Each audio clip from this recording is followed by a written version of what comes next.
Sarah Martinez stood at the entrance of the military recruitment office, her heart pounding against her ribs like a trapped bird. The morning sun cast long shadows across the concrete steps, and she pulled her navy blue jacket around her shoulders. At 19, she had made a decision that would change everything. The smell of fresh coffee and disinfectant hit her as she walked through the glass doors. Behind the reception desk sat a young soldier with kind eyes and a warm smile. "Good morning, miss. How can we help you today?" "I want to join the army," Sarah said, her voice steadier than she felt inside. The receptionist handed her a clipboard full of papers. "Take a seat and fill these out. Someone will be with you shortly." Sarah found a chair in the corner and began writing. Name, address, age, emergency contact. The questions seemed endless. Her pen trembled slightly as she came to the medical history section. She paused, staring at the blank lines that asked about surgeries, medications, and physical limitations. "Martinez?" A tall sergeant called her name from across the room. She gathered her papers and followed him down a narrow hallway lined with motivational posters showing soldiers in action. The medical examination room was small and sterile. A female doctor in military uniform greeted her with a professional smile. "I'm Dr. Williams. I'll be conducting your physical examination today. Please change into this gown and remove all clothing except undergarments." Sarah's stomach dropped. She had known this moment would come, but nothing could have prepared her for the reality of it. "Do I have to remove everything?" "Standard procedure," Dr. Williams said gently, sensing her nervousness. "Don't worry, I've seen it all, nothing to be embarrassed about." But Dr. Williams hadn't seen what Sarah was hiding beneath her jacket. Nobody had, except for the medical professionals who had worked on her for months. She thought about walking out right then, forgetting about her dreams of serving her country, of proving she was strong enough for anything. Instead, she took a deep breath and began unbuttoning her jacket. The scars ran from her left shoulder down to her wrist in a pattern that looked like lightning frozen in skin. Some were thin lines from surgical incisions. Others were wider marks where skin grafts had been necessary. The burns had happened 3 years ago, but the memories felt as fresh as if it were yesterday. Dr. Williams stopped writing on her chart. Her eyes widened slightly as she took in the extent of the scarring. "My goodness, what happened?" Sarah had practiced this story 100 times in her mirror, but speaking it aloud to a stranger felt different. "House fire when I was 16. I went back in to save my little brother. The ceiling beam fell on my arm and shoulder." The doctor set down her clipboard and moved closer for a better look. She examined the scars carefully, testing Sarah's range of motion, checking for sensitivity and strength. "This must have been incredibly painful. How many surgeries did you have?" 7, Sarah replied quietly. "They weren't sure I'd get full use of my arm back." "But you did," Dr. Williams observed, watching as Sarah easily lifted her arm above her head and rotated her shoulder. "Physical therapy for 2 years. My mom said I was the most stubborn patient they'd ever seen." For the first time since entering the building, Sarah smiled. Dr. Williams continued her examination, but Sarah could see the wheels turning in her mind. Military service required physical perfection, or as close to it as possible. Scars like these might be seen as a liability, a sign of weakness, or worse, a medical risk. "Tell me about your brother," the doctor said as she measured Sarah's arm strength. "Tommy was 8 when it happened. He's 11 now, wants to be a firefighter when he grows up." Sarah's voice softened when she talked about him. "He doesn't remember much about the fire, but he knows his big sister saved him." "And now you want to save others?" Sarah nodded. "I've always wanted to serve. The fire didn't change that. If anything, it made me more sure." Dr. Williams finished her examination and made several notes on the chart. "I'll need to discuss your case with the reviewing board. These scars represent significant trauma, and we need to ensure you're physically capable of meeting military demands." Sarah's heart sank. She had expected this, but hearing it out loud felt like a door slamming shut. "I understand." "Don't lose hope yet," Dr. Williams said, placing a gentle hand on Sarah's good shoulder. "Your range of motion is excellent, and your strength tests are above average. Sometimes the best soldiers are the ones who already proven they can handle the impossible." As Sarah got dressed, she thought about all the people who had told her she was crazy for even trying. Friends who said the military would never accept someone with her scars.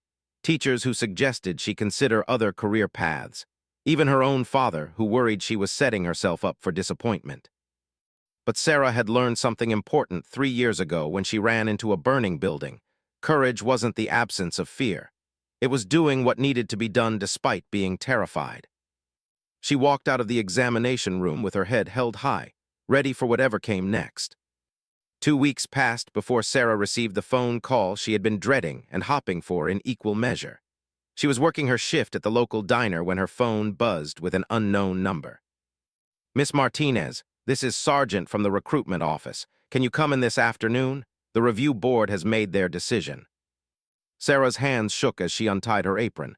Her manager, Mrs., noticed her pale face immediately. "Everything okay, honey?" "I might be leaving soon," Sarah said, not wanting to explain the whole story again.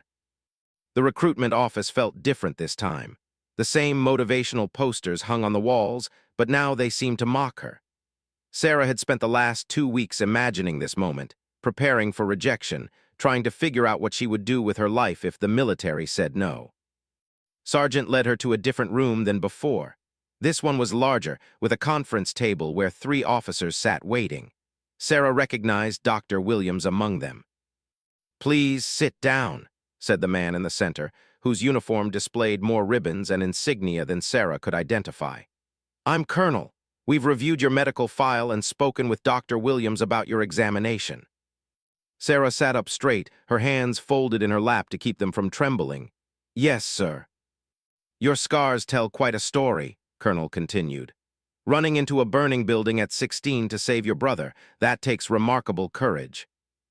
"I just did what anyone would do," Sarah replied, though she knew that wasn't true. The firefighters had told her later that most people would have waited for help to arrive. "Actually, Miss Martinez, most people wouldn't. We've seen plenty of recruits who talk about bravery but have never been tested. You've already proven yourself under the worst possible circumstances." Dr. Williams leaned forward. "From a medical standpoint, your recovery has been exceptional. Your range of motion, strength, and endurance all meet our standards. The scarring is extensive but doesn't impact your physical capabilities." Sarah felt a flutter of hope, but tried not to let it show. Military people respected composure. "However," Colonel said, and Sarah's heart sank again, "there are concerns about how other soldiers might react to your appearance. Military life can be challenging enough without dealing with questions and stares." The 3rd officer, a woman with short gray hair, spoke for the first time. "I'm Major. I've served for 25 years, and I've seen discrimination based on everything from gender to race to regional accents. The question isn't whether you'll face challenges because of your scars. You will. The question is whether you're strong enough to handle it."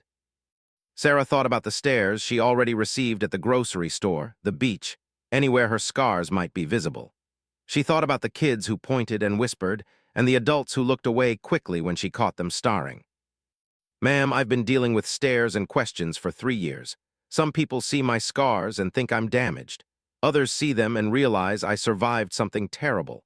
I'd rather be judged for what I can do than what I look like." Colonel nodded approvingly. "Dr. Williams recommended you for acceptance, but with conditions. You'll need to pass a more rigorous physical fitness test to prove your arm can handle the demands of basic training. You'll also meet with a military psychologist to ensure you're mentally prepared for the challenges ahead." "I'll do whatever it takes," Sarah said immediately. "The enhanced fitness test is next week. Push-ups, pull-ups, extended carries, obstacle courses. Everything will focus on upper body strength and endurance. If you pass, you'll ship out to basic training in 6 weeks. Sarah left the recruitment office with a mixture of excitement and terror coursing through her veins. She had 1 week to prove that her arm was as strong as any healthy limb. That evening, she called her brother Tommy. "Hey, kiddo, want to help your sister train for the Army?" Tommy's excited voice crackled through the phone. "Really? You're really going to be a soldier?" "If I can pass one more test. Think you can motivate me to do push-ups until I can't feel my arms anymore?" "I'll time you and everything. This is so cool, Sarah. Wait until I tell my friends my sister's going to be in the Army." The next morning, Sarah was at the gym before it opened. She had always stayed in shape since her recovery, but now she had a specific goal. Every push-up, every pull-up, every weight lifted was bringing her closer to proving that her scars were marks of strength, not weakness. Other gym members stared, as they always did, but Sarah ignored them. She had more important things to focus on. On the third day of training, an older man approached her at the pull-up bar. He was wearing a Marine Corps t-shirt and had the bearing of someone who had served. "Excuse me, miss. I couldn't help but notice your workout routine. You training for something specific?" Sarah paused between sets. "Army fitness test, enhanced version." The man looked at her scars, then back at her face. "Those from combat. House fire 3 years ago." He nodded thoughtfully. "My son was burned in Afghanistan, IED explosion. Spent 2 years telling himself he was broken. Finally realized his scars were proof of what he survived, not what defeated him." "Is he okay now?" "He's a firefighter in Colorado. Says if he survived the fire, he might as well make friends with it." The man extended his hand. "I'm retired Gunny Sergeant Mike. Mind if I give you some pointers on your pull-ups? I've trained a few Marines in my day." For the rest of the week, Mike met Sarah at the gym every morning. He showed her techniques for maximizing efficiency, for pushing through fatigue, for finding strength she didn't know she had. "Remember," he told her the night before her test, "they're not just measuring your physical ability, they're measuring your heart. You've already proven you have more heart than most people will ever know. Tomorrow, just show them what I've seen all week." Sarah went to bed early, her muscles sore but her confidence higher than it had been since the day she first walked into the recruitment office. Tomorrow would determine whether her dreams of serving her country would become reality or remain just dreams. She fell asleep thinking about Tommy, about the firefighters who had saved them both, and about all the ways a person could choose to serve others. Her scars ached slightly, as they always did when rain was coming, but Sarah had learned long ago that some kinds of pain were simply reminders of how strong she had become. The enhanced fitness test was held at a military training facility an hour outside town. Sarah arrived as the sun was rising, painting the obstacle course in shades of gold and shadow. 5 other candidates were there for various fitness evaluations, but Sarah was the only one facing the enhanced test. Sergeant greeted her with a clipboard and a serious expression. "Martinez, you ready for this?" "Yes, Sergeant. Dr. Williams and Colonel are here to observe. No pressure, but this is your one shot. The test consists of maximum push-ups in 2 minutes, maximum pull-ups with no time limit, a 2-mile run in full gear, and completion of our obstacle course. You need to score above the minimum in each category." Sarah nodded, trying to ignore the way her stomach was doing flips. She had trained hard, but training in a comfortable gym was different from performing under pressure with officers watching your every move. The first test was push-ups. Sarah dropped into position, her arm bearing half her body weight. The burns had damaged some of the muscle tissue, making this her biggest challenge. "Begin." Sarah started strong, her form perfect, her breathing controlled. She could hear Mike's voice in her head. "Don't race the clock, find your rhythm and maintain it." At 30 seconds, her arm began to burn. Not the sharp pain that meant injury, but the deep ache of muscles being pushed to their limit. At 1 minute, she could hear her heartbeat in her ears. At 90 seconds, her form started to suffer slightly. 15 more seconds, Martinez. Don't quit now." Sarah found something extra in the final moments, pumping out 5 more push-ups before the time ended. 62 total, more than she had ever done in her life. "Outstanding," Dr. Williams said, making notes on her chart. The pull-ups were next. This had always been Sarah's strongest exercise. Her arm actually seemed to work better pulling than pushing, as if the rebuilt muscle had found its preferred motion. Sarah gripped the bar and began. 1, 2, 3. She found her rhythm quickly, focusing on smooth movements rather than speed. At 10, she felt good. At 15, she was still strong. At 20, she started to feel the fatigue but pushed through. The watching officers stopped talking among themselves. 25, 26, 27. Sarah's arm began to tremble slightly, but she kept going. 30, 31, 32. Finally, her grip gave out. 32 pull-ups, more than some male soldiers could manage. Colonel raised an eyebrow. "Impressive, Martinez." The 2-mile run came next, and this is where Sarah worried her scars might affect her. The tightness in her shoulder sometimes made her gait uneven over long distances, but she had trained for this, learning to adjust her form to compensate. She started at a steady pace, not trying to win any speed records but focusing on consistency. The backpack full of gear felt heavier with each step. but Sarah had carried heavier things. She thought about the night of the fire, carrying Tommy down 2 flights of stairs while smoke filled her lungs and flames licked at her back. Mile 1 passed smoothly. Her breathing was controlled, her pace steady. Mile 2 was harder. Her legs felt heavy and the straps of the backpack were chafing against her scars. But Sarah had learned long ago that discomfort was temporary. Quitting was permanent. She crossed the finish line with a time that exceeded the requirement by 30 seconds. The obstacle course was last, and it was designed to test everything: upper body strength, coordination, problem-solving, and mental toughness. Sarah studied the layout: rope climb, wall scaling, low crawl under barbed wire, balance beam, and a final sprint to the finish. "This is where we separate the soldiers from the wannabes," Sergeant said. "Your time starts when I blow this whistle." The rope climb came first. Sarah's arm protested as she hauled herself up the 20-foot rope, but she had practiced this exact movement hundreds of times in the past week. She reached the top and rang the bell, then controlled her descent. The wall scaling required pure upper body power. Sarah got a running start and leaped, catching the top of the 8-foot wall with both hands. For a moment her arm nearly gave out, but she shifted her weight and hauled herself over. The low crawl under barbed wire was where her scars actually helped. The thick scar tissue on her arm was less sensitive to the rough ground and didn't tear as easily as normal skin might have. The balance beam should have been simple, but Sarah's shoulder was starting to affect her equilibrium. She moved slowly, carefully, fighting the urge to rush and risk falling. Finally, the sprint to the finish. Sarah's legs felt like concrete, her lungs burned, and her arm ached deeply. But she could see the finish line. She could see Colonel and Dr. Williams watching. She could imagine Tommy cheering for her. Sarah crossed the line and immediately collapsed to her hands and knees, gasping for air. Sweat dripped from her face onto the dusty ground. "Time," Sergeant called out. 4 minutes, 32 seconds. That's a passing score, Martinez. Dr. Williams approached as Sarah struggled to her feet. "How does the arm feel?" Sarah rotated her shoulder, testing for any sharp pain that might indicate injury. "Sore but good. No worse than after a hard workout." Colonel joined them, studying his notes. "Martinez, I'll be honest. When I first saw your medical file, I thought we were wasting everyone's time. Soldiers can't afford to have weak links." Sarah's heart sank. Had she passed the test only to be rejected anyway? "But," the colonel continued, "what I've seen today proves that scars don't make someone weak. Sometimes they make them stronger. You've shown physical capability, mental toughness, and determination that would make any unit proud to have you." "Does that mean—" "Welcome to the United States Army, Private Martinez. You ship out for basic training in 4 weeks. Sarah tried to maintain her composure, but tears started rolling down her cheeks anyway.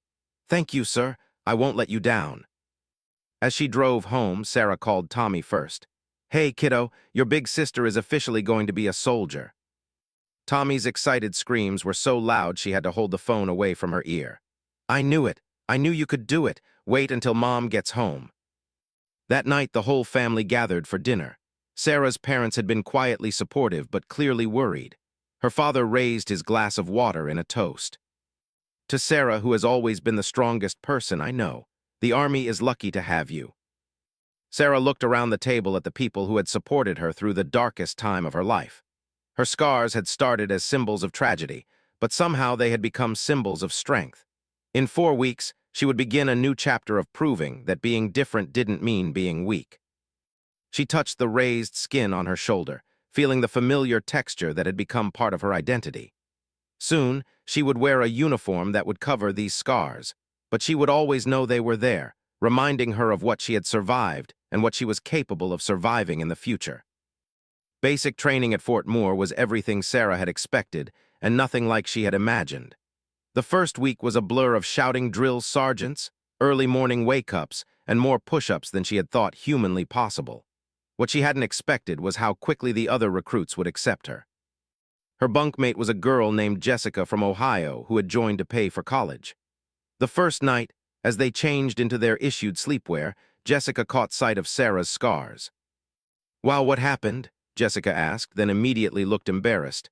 "Sorry, that's probably too personal." "House fire 3 years ago," Sarah replied simply. She had learned that straightforward answers worked better than long explanations. That must have been terrifying. Are you okay now? I mean, does it hurt or anything? Sometimes it aches when the weather changes, but it's fine, I'm fine. Jessica nodded thoughtfully. My little brother has a huge scar on his leg from when he crashed his bike into a fence. He used to be embarrassed about it, but now he tells everyone it makes him look tough. Sarah smiled. Your brother sounds smart. The conversation might have ended there, but word spread quickly through their platoon. Not in a gossipy way, but in the protective manner that soldiers develop for their own. By the end of the first week, nobody stared at Sarah's scars anymore. They were just part of who she was. Drill Sergeant Williams, a no-nonsense woman from Texas, pulled Sarah aside after their second week of training. Martinez, I've been watching you. You favor that left arm sometimes during exercises. Sarah's stomach dropped. Had she been hiding her limitations as well as she thought? Sergeant, I can do everything required. My arm doesn't slow me down. I'm not questioning your ability. I'm questioning your honesty. Are you pushing through pain or are you working around limitations? There's a difference. Sarah considered the question carefully. Working around limitations, Sergeant. I know what my arm can and can't do. I've learned to compensate. Sergeant Williams nodded. Good. Knowing your body is part of being a soldier. Pretending you don't have limits gets people killed. Knowing your limits and working within them keeps everyone alive. The real test came during their fourth week, during combat training exercises. The platoon was practicing medical evacuations, and Sarah was designated as the casualty to be carried out by her teammates. As two male recruits lifted her onto a stretcher, one of them whispered, "Don't worry about your arm. We've got you." "My arm is fine," Sarah replied, perhaps more sharply than necessary. "I just meant—" "I know what you meant, but I'm not fragile. These scars mean I already survived something that would have killed most people. Don't treat me like I'm made of glass." The recruit looked surprised, then nodded with new respect. "Copy that." During weapons training, Sarah discovered that her arm actually gave her an advantage with certain rifle positions. The scar tissue was less sensitive to heat and pressure, allowing her to maintain steady aim longer than some other recruits. Sergeant Williams noticed this too. "Martinez, you're one of our best marksmen. Have you considered specializing in precision shooting?" Sarah hadn't thought about specializations yet. She was still focused on just making it through basic training. "I'm open to whatever the Army needs, Sergeant." "The Army needs soldiers who can adapt and overcome. You've already proven you can do both." The halfway point of basic training brought the dreaded inspection by visiting officers. Word spread that a general would be touring the facility, evaluating recruits and programs. Everyone spent days preparing, polishing boots until they gleamed, pressing uniforms to perfection. The day of the inspection was brutally hot. The platoon stood in formation under the blazing sun as various officers walked the ranks, asking random questions and checking equipment. Sarah could feel sweat gathering under her long-sleeved uniform, making her scars itch. Then she heard someone approaching her position. Heavy footsteps, the jingle of multiple insignia. She kept her eyes forward as a tall figure stopped in front of her. "What's your name, soldier?" The voice was deep, authoritative. "Private Martinez, sir." "Where are you from, Martinez?" "Phoenix, Arizona, sir." "Why did you join the Army?" Sarah had practiced this answer, but standing in formation under the blazing sun, her standard response seemed inadequate. "To serve my country and protect others, sir." The general stepped closer. Sarah could see his shadow, but kept her eyes locked straight ahead. "That's a textbook answer, Private. I want to know why you personally chose to serve." Sarah hesitated for just a moment. "Because I know what it's like when people need help, sir, and I know what it feels like to be strong enough to help them." "Elaborate." 3 years ago, I ran into a burning building to save my little brother. I learned that ordinary people can do extraordinary things when someone needs them. I want to be the person others can count on when everything goes wrong. The general was quiet for several long seconds. Sarah wondered if she had said too much, been too personal, broken some protocol she didn't know about. "That's a real answer, Martinez. I respect that." The general moved on to the next recruit, and Sarah remained at attention, sweat now pouring down her face. But she felt good about her answer. It was true, which mattered more than whether it was what he wanted to hear. After the inspection, Sergeant Williams found Sarah during their break period. "Private Martinez, General Harrison was impressed with you. He asked about your background." "What did you tell him, Sergeant?" "I told him about your medical evaluation, your enhanced fitness test, and your performance here. He was particularly interested in your marksmanship scores and leadership potential." "Leadership potential. You don't see it yet, but the other recruits look up to you. When they're struggling with an exercise, they watch how you adapt and overcome. When they complain about being tired or sore, someone always mentions that if Martinez can do it, they can too." Sarah had never thought of herself as a leader. She was just trying to prove she belonged here. "General Harrison asked if you'd be interested in attending leadership development courses after basic training. It's an accelerated path to non-commissioned officer ranks." Sarah's mind raced.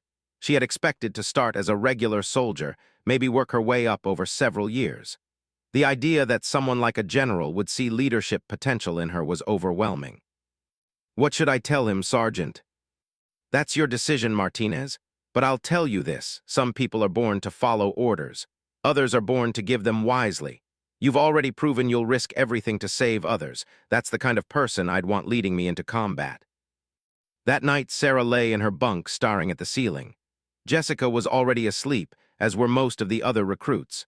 The barracks were quiet except for the occasional snore or whisper. Sarah thought about the general's questions, about leadership, about the responsibility that came with making decisions that affected other people's lives. Her scars ached slightly in the air conditioning, reminding her of the weight of choices and consequences. She had joined the army to serve, to be useful, to prove that her scars didn't define her limitations. But maybe they had prepared her for something bigger than she had imagined. Maybe surviving the fire hadn't just given her physical scars. Maybe it had given her the emotional scars necessary to make hard decisions under pressure. Tomorrow, she would give Sergeant Williams her answer about the leadership program. But tonight, she just felt grateful to be here, to be accepted, to be seen as someone with potential rather than someone with limitations. Her last thought before sleep was of Tommy, probably dreaming about firefighters and heroes. Sarah hoped she was becoming the kind of hero worth dreaming about. 6 months after basic training, Staff Sergeant Sarah Martinez stood in formation at Fort Campbell, Kentucky, preparing for deployment to Afghanistan. The leadership development program had been intense, compressing years of tactical training into months of 18-hour days. But she had excelled, earning respect from instructors who had initially been skeptical about her rapid promotion. Her platoon consisted of 24 soldiers, most of them older and more experienced than their 20-year-old leader. At first, some had questioned whether someone so young, especially someone with visible scars, could handle the responsibility of leading them into combat. Those doubts evaporated during their final training exercise, a simulated urban combat scenario where Sarah's quick thinking had prevented her team from walking into an ambush.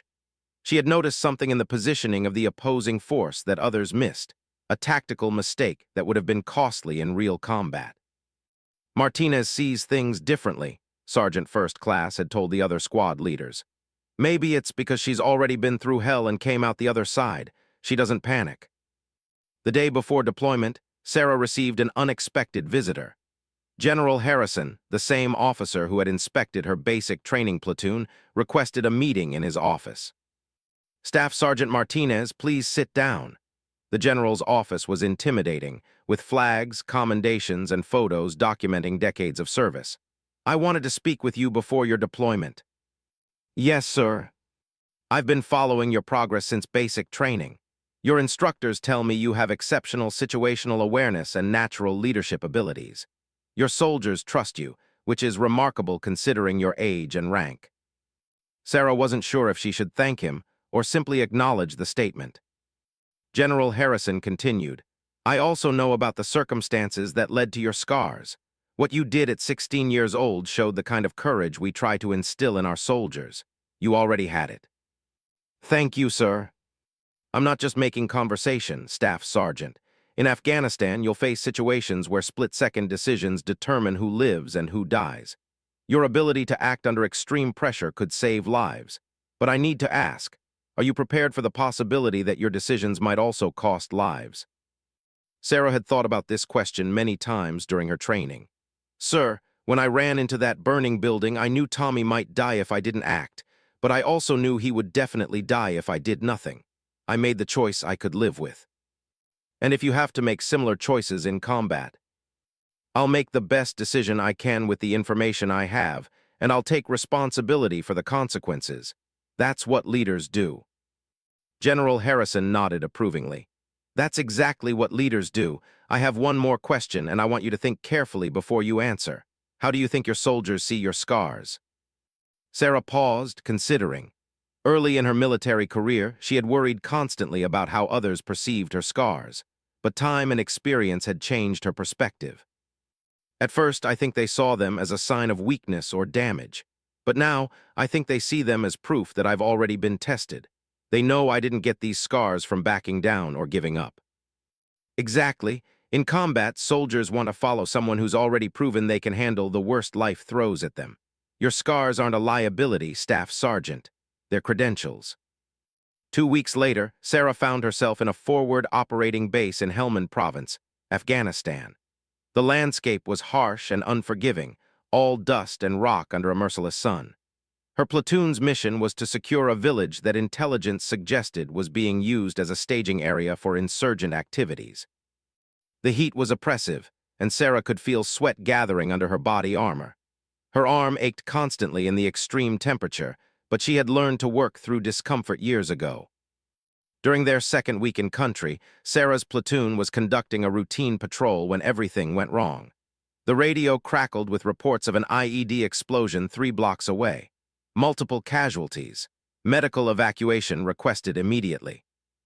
Martinez, your platoon is closest to the scene, came the voice over the radio. Can you respond? Sarah keyed her mic without hesitation. Roger that, we're moving. The scene they arrived at was chaos. 2 vehicles destroyed, soldiers scattered, smoke and dust obscuring visibility. Sarah quickly assessed the situation, identifying 4 wounded soldiers who needed immediate medical attention. Johnson, secure the perimeter. Williams, start triage. Everyone else form a defensive line. As her soldiers moved to execute her orders, Sarah noticed something that made her blood run cold. One of the wounded soldiers was trapped under debris from the explosion, unconscious, and bleeding heavily from multiple wounds. The location was exposed to potential sniper fire, making a rescue attempt extremely dangerous. Sarah's soldiers were already treating the other casualties, working efficiently under pressure. But the trapped soldier would die without immediate help, and reaching him would mean crossing 30 feet of open ground under potential enemy observation. For a moment, Sarah was 16 again, standing outside a burning house while her little brother screamed inside.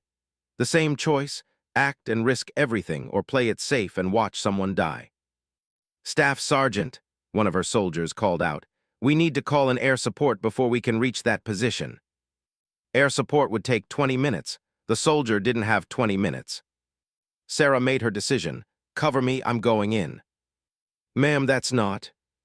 Cover me, Sarah repeated firmly, and her soldiers responded immediately. Sarah sprinted across the open ground, her equipment bouncing with each step. Gunfire erupted from a nearby building, bullets kicking up dust around her feet, but her soldiers' return fire kept the enemy suppressed. She reached the trapped soldier and immediately began working to free him from the debris.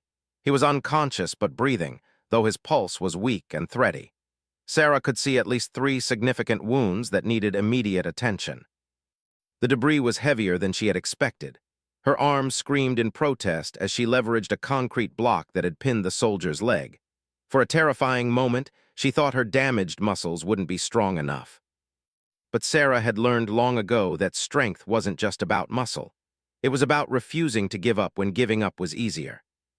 The block shifted, then moved, then fell away completely. Sarah quickly applied pressure bandages to the soldier's wounds while more gunfire erupted around them. I need a stretcher team now, she called into her radio. 2 of her soldiers sprinted across the open ground, reaching Sarah's position just as enemy fire intensified again. Together, they loaded the wounded soldier onto the stretcher and began the dangerous journey back to safety.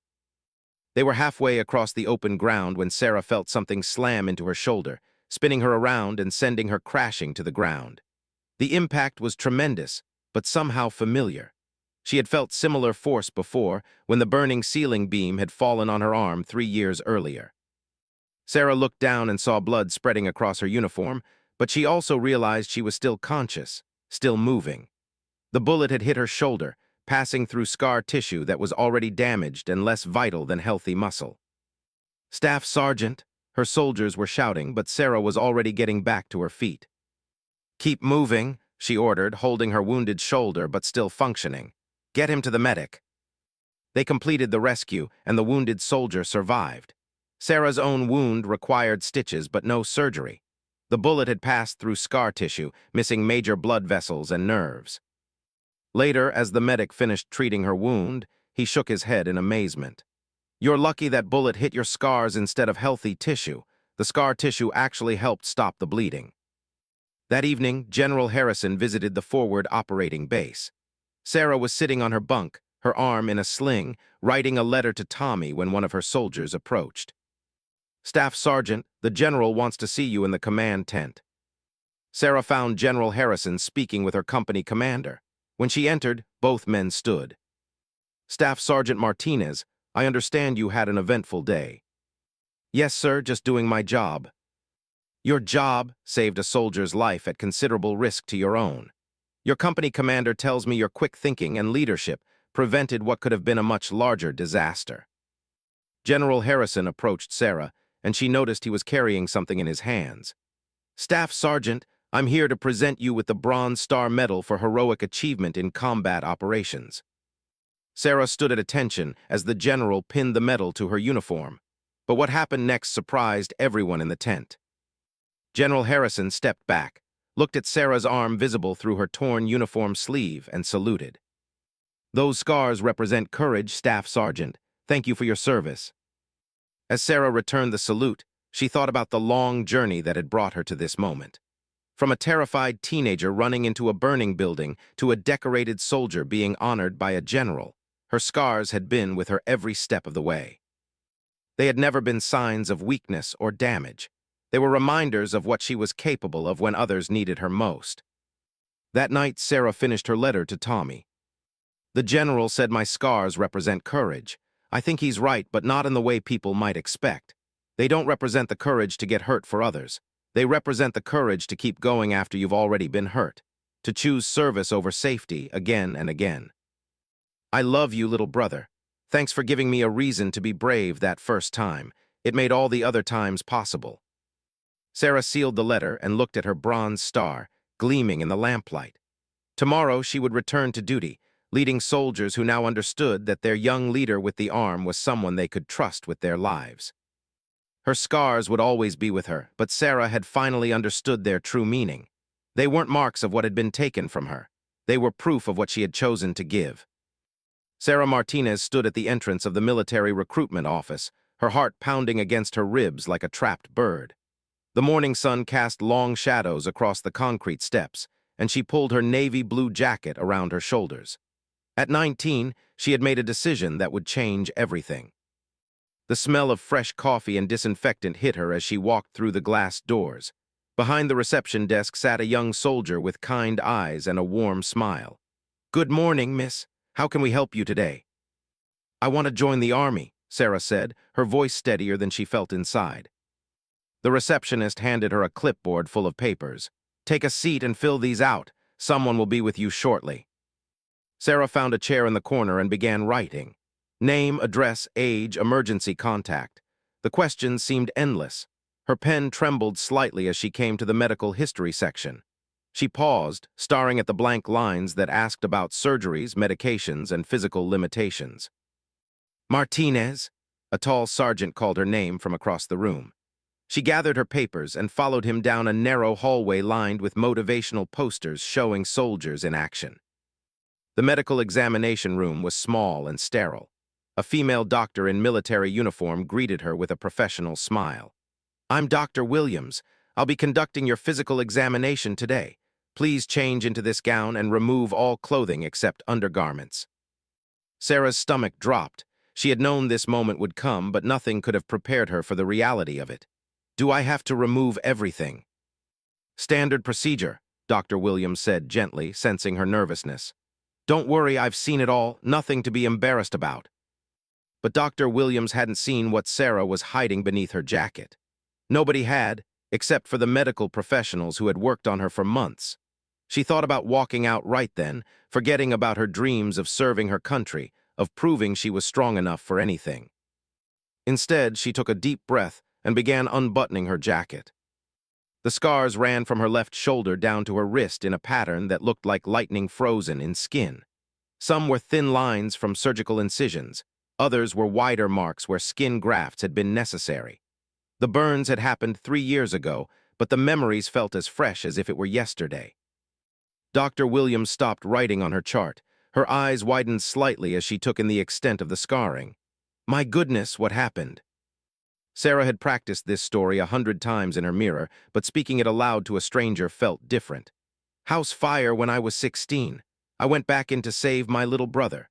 The ceiling beam fell on my arm and shoulder. The doctor set down her clipboard and moved closer for a better look. She examined the scars carefully, testing Sarah's range of motion, checking for sensitivity and strength. This must have been incredibly painful. How many surgeries did you have? 7, Sarah replied quietly. They weren't sure I'd get full use of my arm back. But you did, Dr. Williams observed, watching as Sarah easily lifted her arm above her head and rotated her shoulder. Physical therapy for 2 years. My mom said I was the most stubborn patient they'd ever seen. For the first time since entering the building, Sarah smiled. Dr. Williams continued her examination, but Sarah could see the wheels turning in her mind.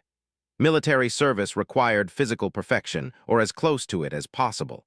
Scars like these might be seen as a liability, a sign of weakness, or worse, a medical risk. Tell me about your brother, the doctor said as she measured Sarah's arm strength. Tommy was 8 when it happened. He's 11 now, wants to be a firefighter when he grows up. Sarah's voice softened when she talked about him. He doesn't remember much about the fire, but he knows his big sister saved him. And now you want to save others. Sarah nodded. I've always wanted to serve. The fire didn't change that. If anything, it made me more sure. Dr. Williams finished her examination and made several notes on the chart. I'll need to discuss your case with the reviewing board. These scars represent significant trauma, and we need to ensure you're physically capable of meeting military demands. Sarah's heart sank. She had expected this, but hearing it out loud felt like a door slamming shut. I understand. Don't lose hope yet, Dr. Williams said, placing a gentle hand on Sarah's good shoulder. Your range of motion is excellent, and your strength tests are above average. Sometimes the best soldiers are the ones who already proven they can handle the impossible. As Sarah got dressed, she thought about all the people who had told her she was crazy for even trying. Friends who said the military would never accept someone with her scars. Teachers who suggested she consider other career paths. Even her own father, who worried she was setting herself up for disappointment. But Sarah had learned something important 3 years ago when she ran into a burning building. Courage wasn't the absence of fear. It was doing what needed to be done despite being terrified. She walked out of the examination room with her head held high, ready for whatever came next.